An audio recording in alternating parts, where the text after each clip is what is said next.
personne ne m'empêchera d'affirmer, de proclamer, de réitérer que Marc-Édouard Nab est le plus grand écrivain contemporain de langue française. Marc-Édouard Nab qui célèbre aujourd'hui ses 65 ans en ce 27 décembre 2024. Alors je me trouve ici précisément à Marseille, l'endroit où il est né évidemment. Alors Marc-Édouard Nab que, bien sûr, que beaucoup de gens méconnaissent, tout simplement parce que il est leur contemporain, ou il se trouve qu'ils sont son contemporain, donc forcément ils vont s'adonner à des choses qui leur paraissent plus accessibles. Bon, enfin, ils vont s'adonner à des choses qui sont nettement plus dérisoires. Alors ce qui est plus étonnant, c'est que il y a pas mal de gens qui connaissent Nab et qui estiment que depuis quelque temps, il ne fait plus rien, il ne fait plus grand-chose, on ne le voit plus. Alors que il s'adonne depuis de nombreuses années à l'un de ses plus grands travaux, des travaux absolument herculéens, qui consistent j'allais dire, à sculpter Internet. C'est-à-dire à travailler sur la matière même d'Internet, qui est un monceau de liquide, tantôt ardent comme de la lave et tantôt glacé, ou même tantôt redoutablement tiède. Et Nab, bien sûr, travaille énormément sur ce matériau, proprement dit. D'ailleurs, je signale quand même que dans son ouvrage Rideau, qui est un de ses ouvrages les plus essentiels, publié en 92, Nab non seulement prophétisait la fin de la télévision, mais l'avènement d'Internet. Donc, il se pose là pour en parler. Alors, oui, il travaille à sculpter Internet, c'est-à-dire à le malaxer et à le subvertir. C'est-à-dire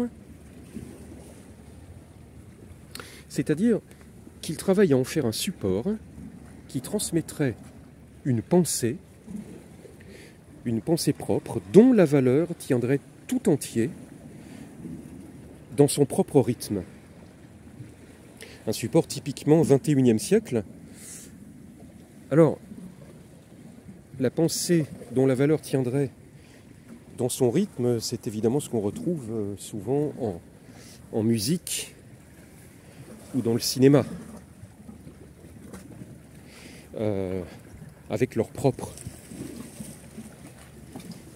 structure. Mais pour Internet, personne ne l'a fait encore.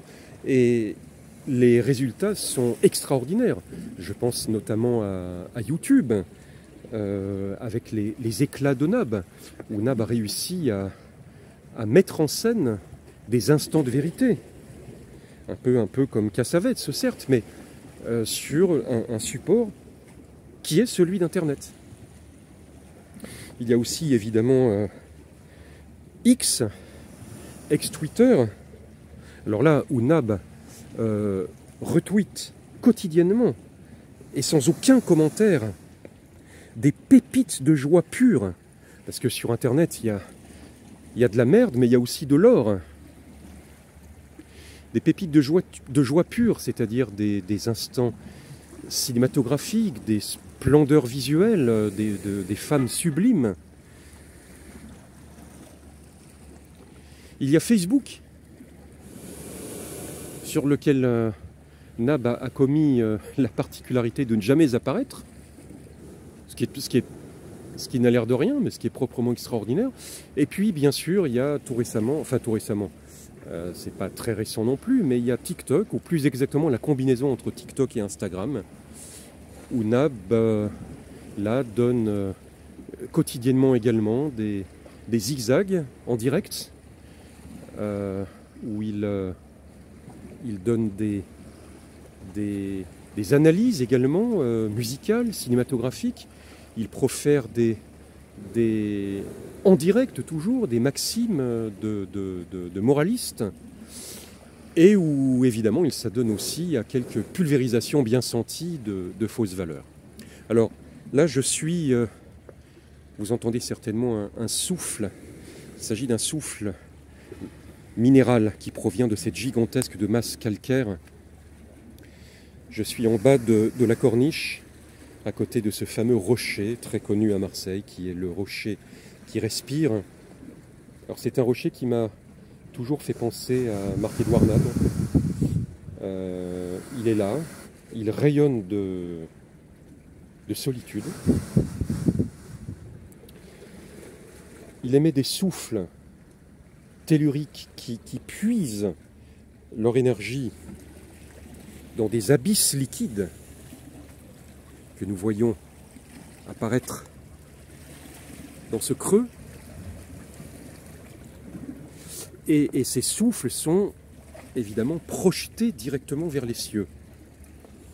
Les cieux qui sont très peu étoilés ce soir. Et par ailleurs, on a évidemment des milliers et des millions de gens qui s'essuient sur ce rocher, qui écrivent dessus, vous voyez, qui commettent des ignobles graffitis, mais le rocher, cette masse calcaire, n'en a cure et émet ces souffles tout à fait irréguliers, mais en harmonie totale avec les flots, avec le vent. Et ce sont bien sûr des souffles qui ont beaucoup plus de choses à dire et à raconter que les mots creux des écrivains contemporains. À l'exception bien sûr de l'auteur, voilà, de cette petite plaquette de poésie qui n'est pas son ouvrage le plus connu, Loin des fleurs. Effectivement ici, en bas de la corniche, nous sommes le plus loin possible des fleurs. Et on y trouve une petite poésie extraordinaire qui va être rythmée par le rocher, dont la légende locale dit qu'elle contient un être mystérieux qui s'appellerait Jean, par ailleurs. Je suis un tourbillon qui crache des postillons en maelstromant sur lui-même, qui veut m'aimer même. J'engueule les ouragans, la tempête me va comme un gant.